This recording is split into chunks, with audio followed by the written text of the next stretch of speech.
Assalamualaikum warahmatullahi wabarakatuh. Izinkan saya membahas secara singkat proses lahirnya Pancasila.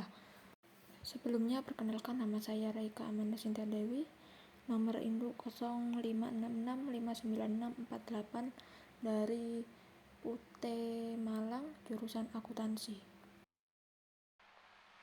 Pancasila berasal dari bahasa Sanskerta dan merupakan gabungan dari dua kata, yakni panca atau lima dan sila atau dasar. Istilah Pancasila diprakarsai oleh Soekarno sejak sidang BPUPKI pada 1 Juni 1945 untuk memberi nama atas 5 prinsip dasar negara. Sebelum dirumuskan dan diberi sebutan, konsep Pancasila sudah dirancang sejak hari pertama sidang BPUPKI yang pertama. Pada 29 Mei 1945, Muhammad Yamin mengemukakan 5 sila yang terdiri atas peri kebangsaan, peri kemanusiaan, peri ketuhanan, peri kerakyatan, dan kesejahteraan rakyat. Pada hari ketiga sidang pertama BPUPKI, tepatnya pada 31 Mei 1945, Soekarno juga mengemukakan 5 dasar negara, yakni persatuan, kekeluargaan, keseimbangan lahir dan batin, musyawarah, dan keadilan rakyat.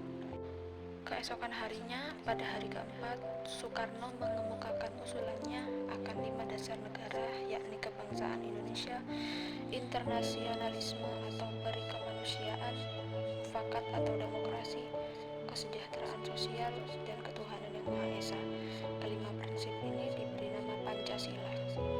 Dikemukakan Soekarno apabila Pancasila sebagai dasar negara tidak dapat disetujui semuanya, sila tersebut dapat dipersingkat menjadi Trisila atau sosionalisme, sosiodemokrasi, dan ketuhanan. Kemudian, jika Trisila juga tidak disetujui, dapat dipersingkat lagi menjadi Ekasila, yakni gotong royong.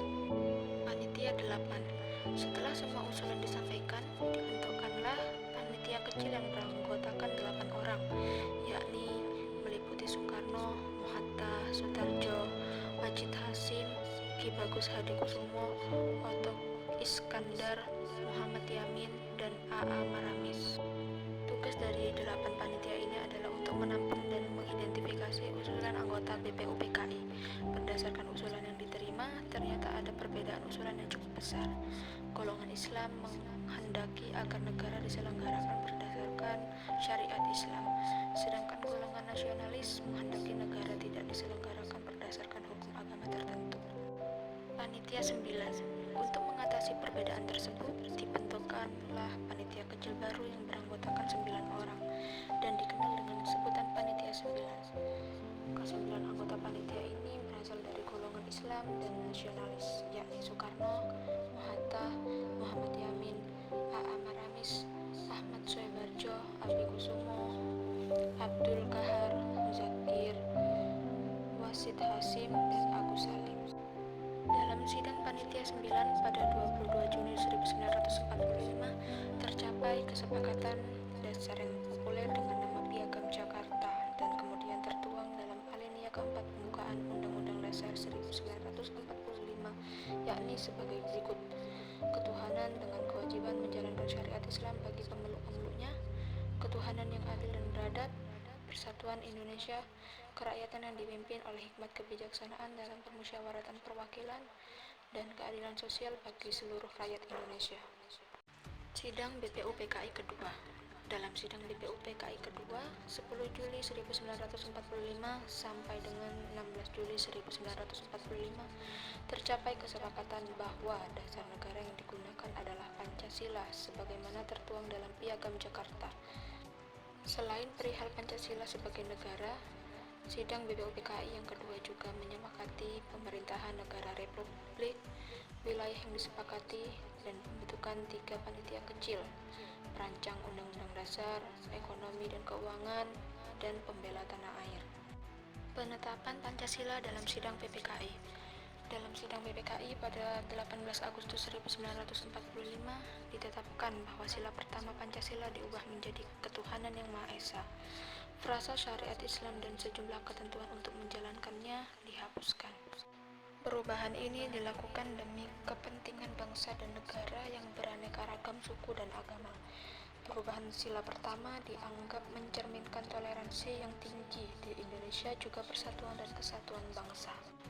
Selain perubahan sila pertama, sidang PPKI ini juga menghasilkan 3 keputusan penting, yakni mengesahkan Undang-Undang Dasar Negara, memilih presiden dan wakil presiden, dan memutuskan bahwa untuk sementara waktu presiden akan dibantu oleh Komite Nasional Indonesia Pusat atau bisa disingkat dengan KNIP, hingga dibentuknya MPR atau DPR. Pelajaran penting dari lahirnya Pancasila bagi generasi muda adalah untuk menghargai persatuan dalam keberagaman, meneladani perjuangan para pahlawan, dan menjadikan nilai-nilai Pancasila sebagai pedoman hidup. Generasi muda dapat belajar pentingnya toleransi, kerja keras, menghargai pendapat orang lain, dan rela berkorban demi kepentingan bangsa, serta mengamalkan nilai-nilai luhur dalam kehidupan sehari-hari untuk membangun karakter bangsa yang kuat.